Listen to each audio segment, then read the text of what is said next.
నెలకు 6,500 కోట్ల రూపాయలు వడ్డీ కడుతున్న ఆ దుర్మార్గుడు, దిక్కుమాలినోడు, పనికిమాలినోడు, చెత్త వెధవ చేసినటువంటి అప్పుకి 6,500 కోట్ల రూపాయలు వడ్డీ కడుతున్నాం. ఎవడబ్బా సొమ్మిది? ఎందుకు చేసిండు?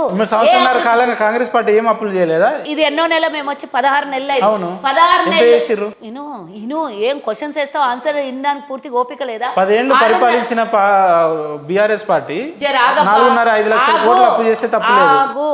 6,500 మీకు ఎందుకు అంత ఫ్రస్ట్రేట్ అవుతున్నారు? మీరు క్వశ్చన్ కి ఆన్సర్ చెప్పక ముందు క్వశ్చన్ మీరు నిజంగా ప్రజలకు సంక్షేమమైన పరిపాలన అందిస్తే ఈ రకంగా మీరు నువ్వు వినాలే, వినడం నేర్చుకోవాలి. టెంప్ట్ కాదు. నువ్వు నాకు ఆన్సర్ ఎందుకు చెప్పనిస్తలేవు? 6,500 కోట్లు అంటే మీరు నిజాలు మాట్లాడితే మీరు జీర్ణించుకోలేదు. సరే, నీ ఇష్టం.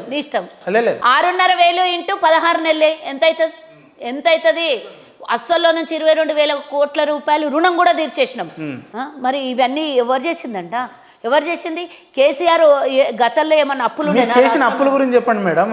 బాబు నువ్వు చెప్పిన కదా, సంవత్సరాల కాలంగా రేవంత్ రెడ్డి చేసిన అప్పుల గురించి చెప్పండి. నేను ఎందుకు చెప్తా? నువ్వు చెప్పు. నువ్వు క్వశ్చన్ అడుగుతున్నావు, నీ దగ్గర డేటా మీకు తెలియదా? మీరు ప్రభుత్వంలో ఉన్నారు, మీరు ఎంతసేపు 6.5 లక్షల కోట్లు చేసిందని అంటున్నారు. ఎంత?